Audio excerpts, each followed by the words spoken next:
Já parou para pensar que, às vezes, o maior perigo para uma causa não vem dos opositores de fora, mas de dentro? Pois é. Essa nossa análise de hoje mergulha numa das críticas mais duras que existem e ela não é feita para inimigos, não. É para os próprios líderes espirituais. É um alerta que vem do coração do sistema, de dentro para fora. E a gente já começa com essa acusação que é, nossa, pesadíssima. Isso aqui não está falando de um erro qualquer, de uma falha moral simples. A acusação é de se tornar uma barreira, um portão trancado que, na verdade, impede as pessoas de chegarem onde elas mais querem. É uma falha com consequências que, segundo a fonte, são eternas. E é aqui que a coisa fica mais interessante. O alvo dessa denúncia toda não eram as pessoas à margem, os pecadores que todo mundo apontava. Eram os guardiões da fé, os mestres da lei, exatamente aqueles que deveriam estar mostrando o caminho, mas que na verdade estavam bloqueando a passagem. Isso muda toda a perspectiva, né? E prepara a gente para o que vem a seguir. Então chegamos ao primeiro grande ponto que a fonte levanta, um alerta que vem de dentro. A ideia aqui é que a maior ameaça para uma obra espiritual não é a oposição lá fora, mas sim uma liderança que se corrompeu, que perdeu o rumo de alguma forma. E para mostrar o peso disso, a fonte usa essa passagem que é bem forte. Maldito aquele que fizer a obra do Senhor fraudulentamente. Veja bem, não se trata de cometer um erro sem querer. A palavra aqui é fraudulentamente, ou seja, agir com engano, com uma intenção já corrompida, transformando algo que deveria ser sagrado numa verdadeira farsa. E qual é o primeiro sintoma dessa corrupção interna? A hipocrisia. Aquele abismo gigante entre o que se fala e o que se faz. A fonte explora justamente essa desconexão, sabe? Aquele discurso inspirador do púlpito que não bate com a realidade da vida diária. Olha, isso aqui ilustra perfeitamente o argumento. Os líderes da época pegaram a lei de Deus, que deveria ser um caminho de liberdade, e transformaram num fardo pesado, quase impossível de carregar.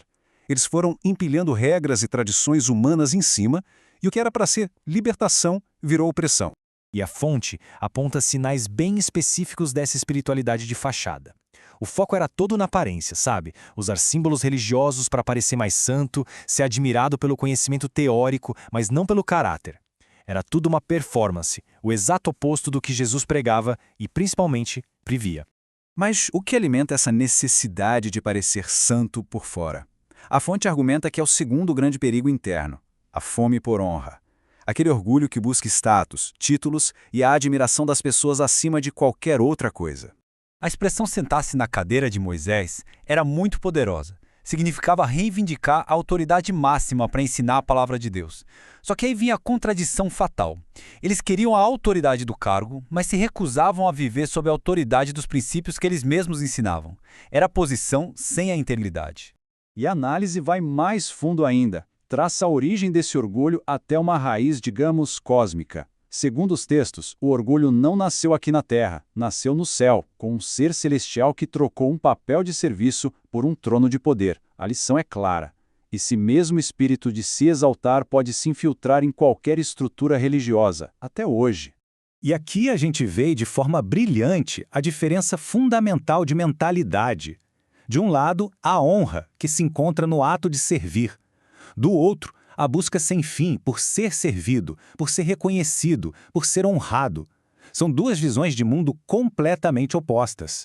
Isso nos leva direto ao coração do conflito, que está encapsulado nessa metáfora poderosíssima da análise. O altar ou ouro? O que tem mais valor? O que realmente importa? A resposta para essa pergunta define absolutamente tudo.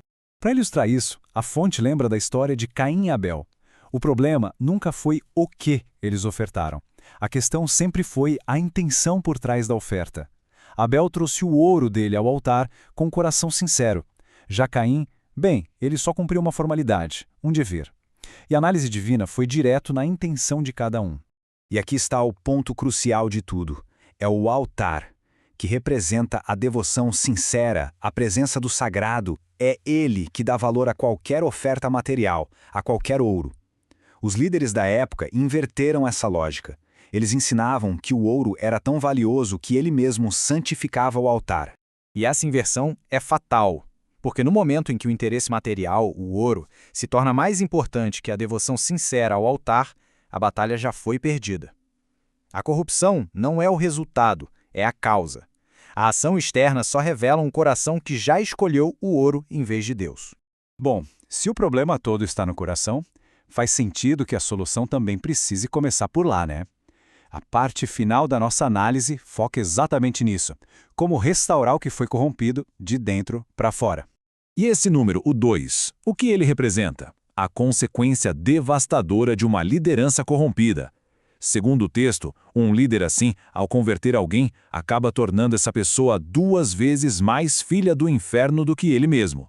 Ou seja, o mal não é só replicado, ele é amplificado. Então, como é que se corrige um desvio tão profundo? A fonte propõe um retorno ao básico, ao essencial. Primeiro, um arrependimento que de fato abandona o interesse próprio. Segundo, um temor que restaura o respeito pelo sagrado. E terceiro, uma sinceridade que finalmente alinha o que se sente por dentro com o que se faz por fora. A solução não está em regras novas, mas em um coração transformado. No final das contas, o que fica claro é o seguinte: o problema nunca foi a posição de liderança, nunca foi o título ou a autoridade. Tudo isso são só ferramentas. O epicentro do problema, do começo ao fim, sempre foi a condição do coração por trás de tudo isso. E assim, a gente termina com essa pergunta que vai muito além de qualquer religião ou cargo. No fim, o que guia nossas ações? O que dá valor de verdade à nossa vida? É o altar, a devoção sincera a algo maior que nós mesmos, ou é o ouro, o brilho do interesse próprio? A fonte deixa essa questão em aberto para que cada um possa responder por si.